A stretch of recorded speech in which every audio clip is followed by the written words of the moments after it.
Bonjour à tous et bienvenue sur la chaîne Gigatop. Aujourd'hui c'est Hugo. Je suis là pour te présenter les HomePod Midi de chez Apple. J'en ai en ma possession deux, le noir et le blanc. On va les déballer et voir ce que ça donne réellement.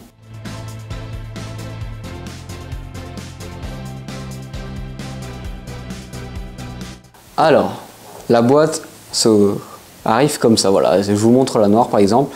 Là je vous montre la blanche.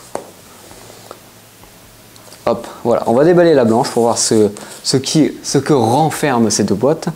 Hop,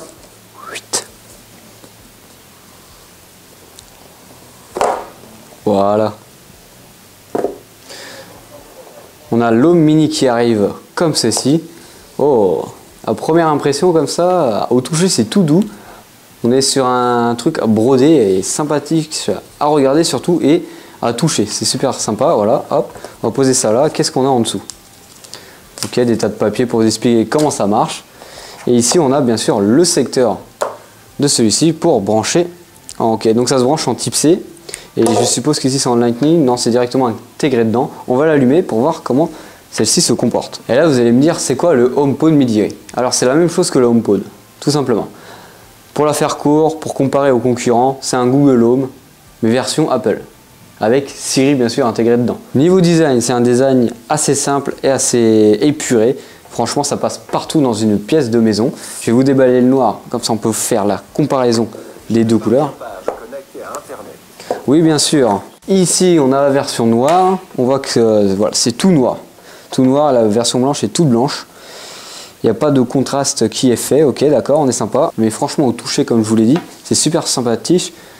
Super sympa et ça passe partout dans toutes les situations. Alors là maintenant pour la faire court, je vais vous faire les points positifs et les points négatifs de ces deux HomePod. Celle qui est branchée et celle qui n'est pas encore branchée, entre la noire et la blanche. Voilà. On a une sonorité de son qui est assez douce et assez simple. Donc c'est à dire que c'est un son correct franchement qui passe partout, surtout pour une petite enceinte comme celle-ci. Alors elle a un volume de son et une réserve entre guillemets de puissance assez incroyable pour une petite enceinte.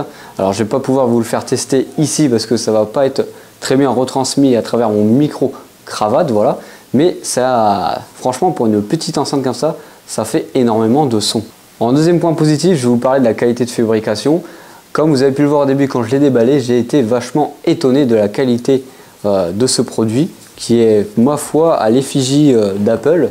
Voilà, on va pas se le cacher. C'est très bien fini, c'est brodé et au toucher c'est très bien.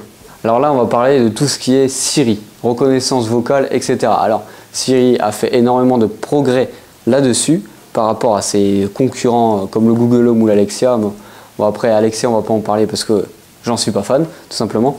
Mais voilà, par rapport au Google Home, cette reconnaissance vocale marche très bien et monte entre guillemets en niveau, rattrape le retard qu'elle a par rapport à ses autres concurrents. On va parler des points faibles maintenant. Alors sur les applications de ces HomePod, vous avez des services musicaux. Il n'y a aucune connexion filaire et vous n'avez pas de connexion Bluetooth. Donc c'est-à-dire que vous n'avez pas d'entrée jack ou autre pour derrière, c'est qu'en passant en Wi-Fi avec l'application ou en lui parlant directement. Et bien sûr, en dernier point positif, c'est que c'est l'écosystème Apple. Voilà. Pour tous ceux qui sont Apple, voilà, ça va très bien marcher, c'est excellent. Mais voilà, moi pour ma part, qui a un téléphone Android comme le Fold juste ici, bah, je ne peux pas, voilà. Ça ne marche pas avec mon téléphone, je ne peux pas y accéder, je ne peux pas le faire marcher avec ma maison.